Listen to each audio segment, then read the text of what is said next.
Hello, it's Graham Brown and Eric Tenhaver. Welcome back to our Lazy Money Machine podcast. Eric, how you doing? Yeah, very well. Thanks, Graham. So back at it this week. We got more audio clips to share. Yeah, definitely we have. Let's dive straight in. First one. Cue it up, Eric. Okay, so this is one that Graham found. So let's go and listen to what we found on the internet this week. Like what I do and what I've done, the most important thing that I've ever done is surround myself with people that I love. Like I have a really good group of friends and interesting people, and that leads to more. Like they find more interesting people. It branches out and spreads out, and then people listening to this, they become like-minded. They pursue their happiness. They pursue their actual desires. What interests them? Like what they would like to do for their career, for their life, for their craft. Like what do you enjoy? Like find that thing. Surround yourself with like-minded people. And I think we all get fuel from the people that we're around. And it's one of the most underrated aspects of being a person in a community is if you're around a bunch of ambitious people who are creative, who are open-minded and honest, you are inspired by that and you seek to have like-minded. Was a bit of a clip off at the end, but Joe Rogan. Yeah, that was Joe Rogan. Apologies, that was my editing at the end. That's right. We got the message of Joe. That was Joe Rogan. He was speaking to Russell Brand on the Joe Rogan podcast. Do you ever listen to that? Yeah, it's a fantastic podcast. The only thing is it's very long. The episodes are an hour or 2 hours long, but 3 hours. Yeah. So I wish somebody would go and do the edit and make like a 10-minute version of the highlights. That would be really cool. Joe, if you're listening, please get somebody to make this because we want it. I'm sure you're not the first person to ask for it. Hey, you don't think it's about that podcast? He was saying that, why do they do 2 or 3 hour podcasts? And he said, well, it's like a conversation. It's just a conversation between me and the guest in the show. And he said, somebody was saying to him, he said, people don't have 2 or 3 hour conversations in daily life, right? Mm-hmm. And that's the interesting thing about it is that, what they talk about in that podcast is they just go really deep into subjects which we don't have time to talk about, but are subjects that are important. Yes. And I really enjoy him, and I think he's a great interviewer, and he doesn't take any crap from his guests, so he's really into diving in and finding out, so that's really good. But yeah, it is long. It's very long, and I think as an interviewer, I think you always have to think through as well what the listener wants, right? So 2 hours of recording could be good for you, but it might not be so good for the listeners. Yeah, I mean, I have on occasion listened to a whole 2 or 3 hour show that was so gripping that I just got into it. But generally, like the last one, I'd only listen to like an hour of it max. But it's interesting. I mean, they talk around everything that's kind of relevant. And his background, he's a mixed martial artist fighter, right? Yes. And so he that's his style. And I think it's kind of unapologetic as well, which is pretty cool. Because then they can talk about stuff which isn't edited. And it's just interesting, this subject they're talking about, who you hang around with. Right. How important that is. And it's something that we don't really consider, is it? We don't really think about how the people we hang around with impacts us. Yes. Can you imagine if you hung around with people who are negative or unambitious in a way? Yeah. Have you ever experienced that? Yeah, I have. And I find myself being very selective on how much time I also spend with people. If I'm in a group and I can't avoid it, if the group doesn't inspire me, I tend to leave early. Sort of had this last night again, where I was in an event where I thought, okay, I've spent enough time here. I don't think I'm in the right place at the moment. So. But isn't that interesting? You've made a conscious decision about that, and you've had to, in a way, piss people off. Mm-hmm. And that's what I think people are scared of doing, isn't it? Because, if you hang around with some people and you don't feel that they're good for you or they're not contributing to, your outlook, then at some point you have to turn around and say, okay, right, I'm leaving. Mm-hmm. Whether that means like leaving an event like you were last night or like on a more sort of substantial basis, actually breaking friendship with them and just not hanging out with them anymore. Yeah.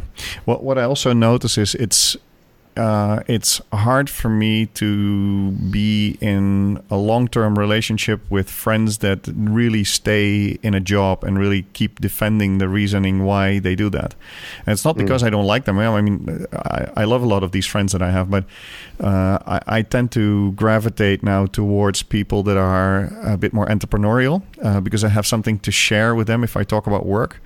And if I have to talk about, the boss and the department and the colleagues, and I tend to tune out pretty quickly.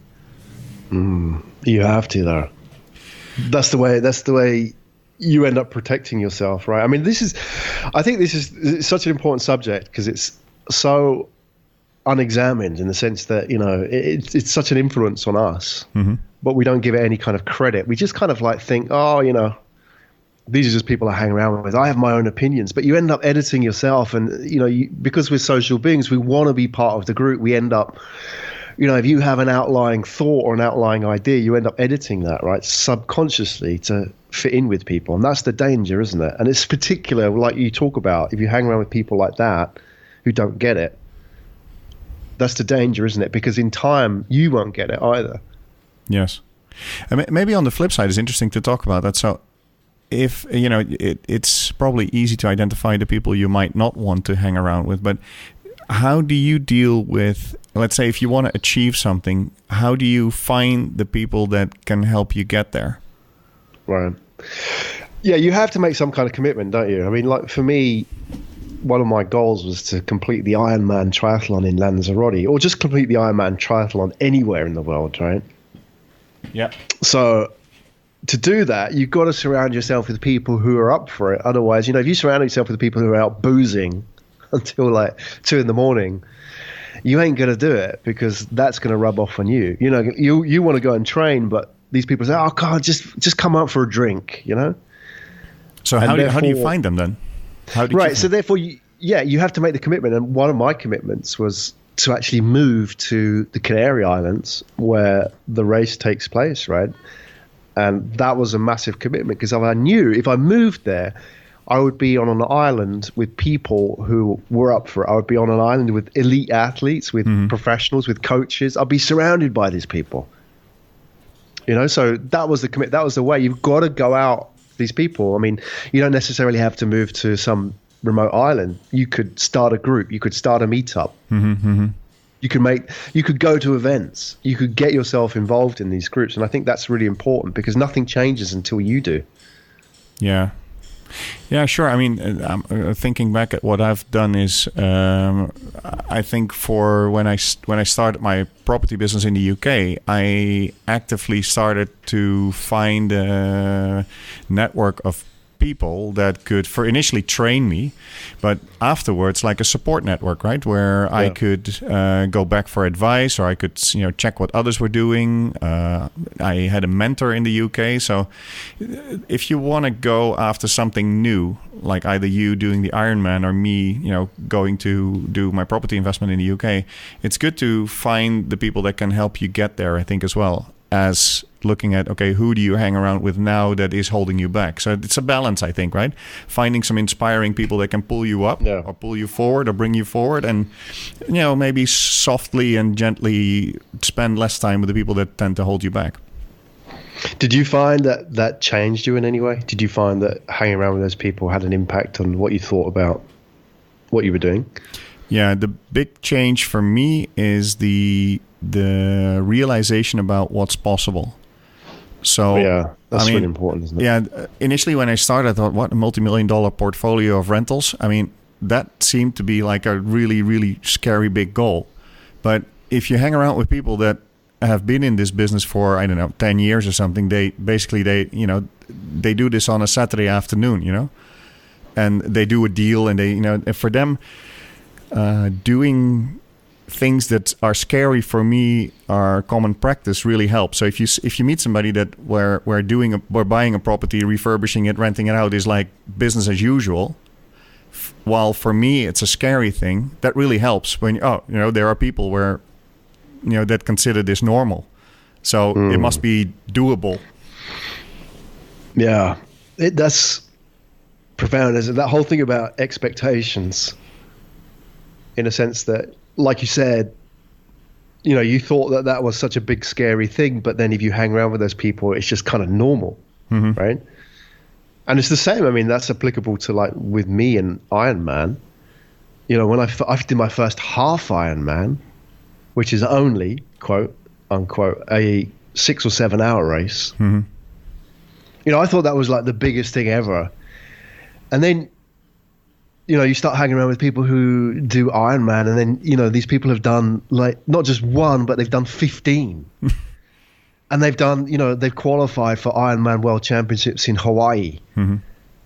And, you know, these guys maybe, you know, I would train with a guy who was in his mid-50s who had done, you know, again, about 15 Ironmans and had been part of the World Championships. So your expectations change. So that whole idea about, oh, I can't do this because I'm too old. When you look at this guy who's 10 years older than you and achieves significantly more or gunning for bigger goals, it completely changes your expectations, and for the better.